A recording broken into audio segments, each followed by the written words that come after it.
Anime की starting में हमें बताया जाता है कि फेनल एक ऐसे रैंक का दानव जिसने अकेले पूरे महानगर को तबाह कर दिया है और गांव के लोगों ने उस दानव से पीछा छुड़ाने के लिए अपने सालों की जमा पूंजी को जोड़कर एक ड्रैगन ज्वाला दंत टीम को बुलाया है और ये लोग यहाँ पे उस दानव के आने का इंतजार कर रहे थे। और यहाँ पे साइड में छुपा हुआ एक बच्चा उन लोगों के ऊपर नजर रखा हुआ था। तभी वो दानव जहाँ पे वो बच्चा बैठा हुआ था उसके पीछे से हमला कर देता है और तभी उन लोगों की उस दानव के ऊपर नजर पड़ती है, जो कि वो दानव इस आदमी के सामने आकर खड़ा हो जाता है। तभी आदमी बांदना का नाम पुकारता है, जिसके बाद बांदना उस दानव के ऊपर अपनी रस्सियों से अटैक करने लगती है और उस दानव को पूरी तरीके से रस्सियों से जकड़ लेती है। लेकिन यहाँ पे वो दानव इतना ज्यादा ताकतवर होता है जो कि बांदना को खींचकर उसे पटक देता है। यहाँ पे बांदना को काफी ज्यादा चोटें आते, जिसके बाद जो दूसरी मेंबर होती है उसे हील करने लगती है और फिर बांदना होश में आ जाते, जिसके बाद इस बार बांदना एक पेड़ का इस्तेमाल करती है रस्सी को बांधने के लिए और उसका मुंह जकड़ लेती है। और इस टीम का जो लीडर होता है वो अपनी फ्लेम शॉट का इस्तेमाल करके उस दानव को जान से मार देता है। और यहाँ पे हमारा मेन कैरेक्टर जमीन पे पड़ा हुआ था, जो कि बोलता है कि बंदना एक अच्छी फाइटर है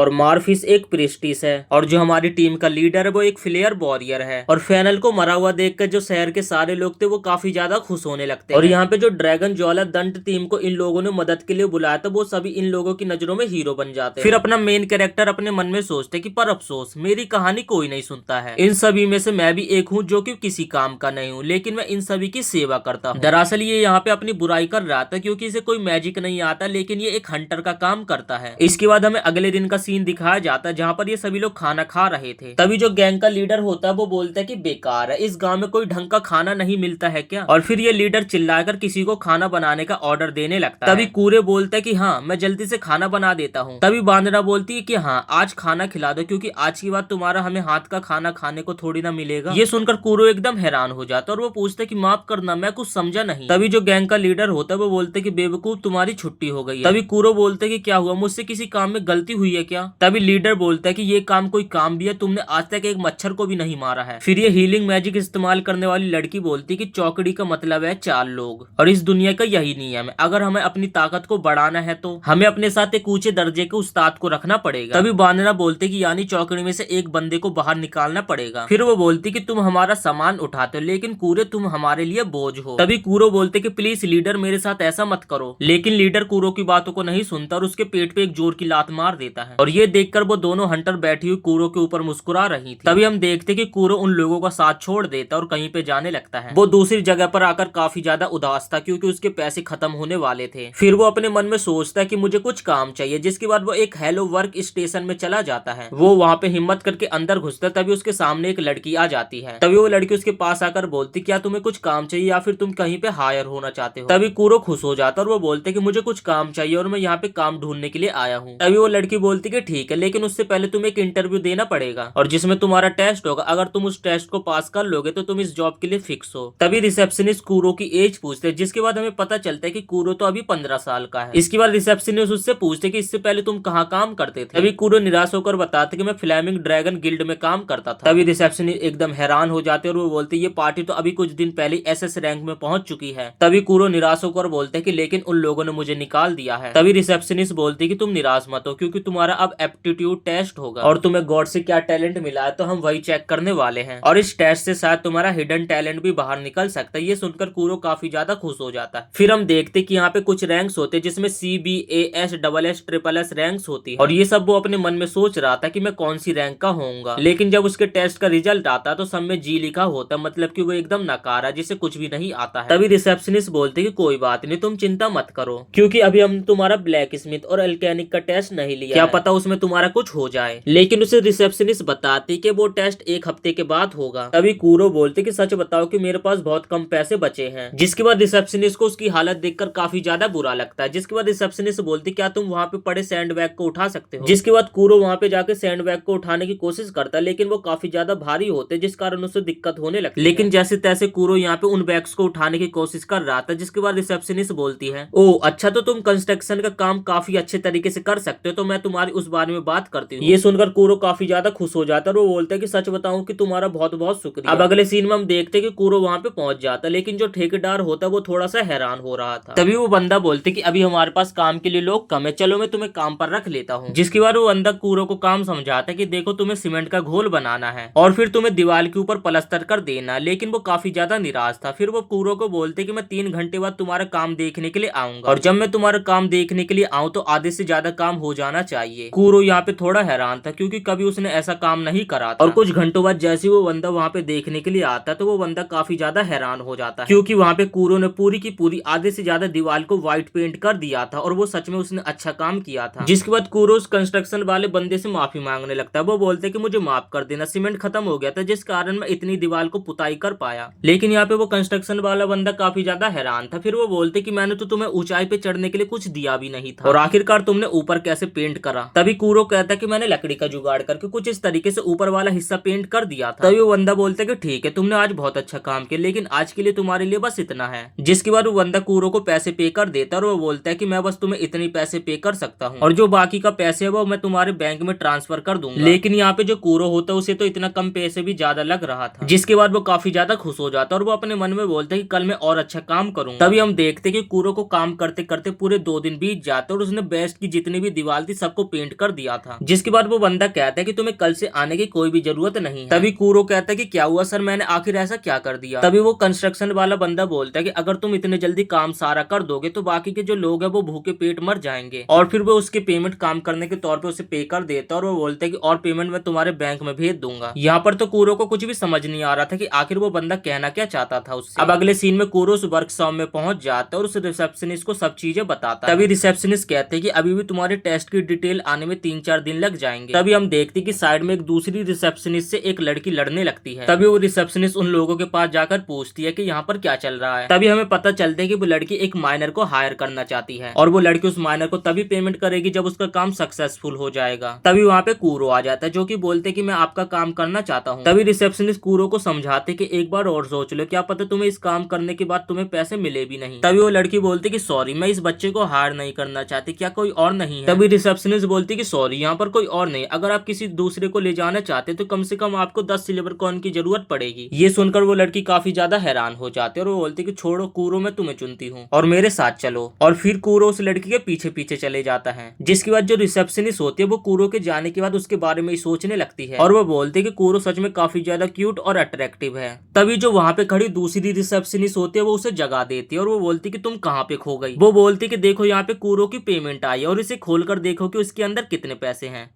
और वो रिसेप्शनिस्ट तो यहाँ पे कूरो का पेमेंट देखकर सच में काफी ज्यादा हैरान हो जाती है। दरअसल कूरो को कंस्ट्रक्शन के काम के लिए यहाँ पर 200 गोल्ड कॉइन्स मिले होते हैं। वो इतनी ज्यादा शॉक्ड हो जाते हैं जिसके कारण वो टकरा के नीचे गिर जाती है। तभी वो रिसेप्शनिस्ट बोलती कि आखिरकार ये सैंडबैग यहाँ पे क्या कर रहे हैं। तभी दूसरी रिसेप्शनिस्ट बोलती कि हमें इन सैंडबैग को लौटाना है, क्योंकि ये कोई नॉर्मल सैंडबैग नहीं है, क्योंकि इन सैंडबैग का इस्तेमाल करके ये पता लगाया जाता है कि किस बंदे के अंदर कितना माना है। और फिर वो बताते कि अगर कोई भी व्यक्ति इस सैंडबैग को उठाने की कोशिश करता है, जिसमें जितनी ताकत होती है सैंडबैग उतना ज्यादा भारी हो जाता है, और उस बंदे में उतना ज्यादा माना होता है, और जिसमें कम माना होगा तो ये सैंडबैग हल्का होगा। ये सुनने के बाद जो रिसेप्शनिस्ट होते हैं उस सैंडबैग को उठाने की कोशिश करने लगते हैं, और वो बोलती ये तो सच में काफी ज्यादा हल्का है। लेकिन उस दिन कूरो को उठाने में तो ये काफी ज्यादा भारी लग रहा था। और दूसरी तरफ हम कूरो और उस लड़की को देखते जो कि माइनिंग के लिए उस जगह पे जा रहे थे, और फिर वो लोग एक लोकेशन पे पहुंच जाते जहाँ पर एक टेंट भी बंधा हुआ था। तभी कूरो बोलते कि मैं तुम्हारे साथ एक टेंट में नहीं सो सकता, क्योंकि तुम सच में काफी ज्यादा क्यूट हो। ये सुनकर वो लड़की काफी ज्यादा शर्माने लगते और वो बोलते ये तुम क्या कह रहे हो। तभी कूरो कहते कि मैंने पूरी दुनिया घूमी, लेकिन तुम सच में काफी ज्यादा क्यूट हो। यहाँ पे वो लड़की काफी ज्यादा शर्माने लगते और कूरो की कॉलर पकड़ लेते और उसे बोलते कि तुम ऐसा मत बोलो। जिसके बाद वो लोग यहाँ पे आग जलाते और फिर वो लड़की कूरो को एक उबला हुआ आलू खाने के लिए देती है। कूरो उस आलू को देखकर काफी ज्यादा खुश हो जाता है और फिर वो इलिसिया से पूछते क्या तुमने इस आलू को पकाया है। तभी इलिसिया बोलते कि आलू को पकाना कोई बड़ा काम नहीं है, तो काफी ज्यादा छोटा काम है। तभी कूरो से बोलते तुम्हारा बहुत बहुत शुक्रिया, क्योंकि बहुत दिनों के बाद मैं किसी के हाथों का बना हुआ खाना खाने वाला हूँ। और फिर वो अपनी पुरानी टीम के बारे में सोचने लगता है और वो बोलते कि जो मेरी पुरानी टीम थी वो लोग तो मेरे साथ खाना खाना भी पसंद नहीं करते थे और मेरे साथ बात भी नहीं करते थे। वहीं कूर को इतनी छोटी चीज पाकर खुश देखकर इलिसिया यहाँ पर काफी ज्यादा शॉक्ड थी। इसके बाद हम देखते कि वो दोनों एक ही टेंट के अंदर सोने लगते हैं। वहीं कूरो को तो बिल्कुल भी नींद नहीं आ रही थी, जिसके बाद वो घूमकर दूसरी तरफ देखता है जहाँ पर जो इलिसिया थी वो एकदम बिना कपड़ों के सो रही थी। और ये देखकर कूरो यहाँ पर एकदम शॉक्ड हो जाता है और उसके मन में तो लड्डू फूटने लगते हैं। और फिर वो बोलता है कि इलिसिया तुम्हें ऐसा नहीं सोना चाहिए और जैसा भी हूँ हूँ तो मैं एक लड़का।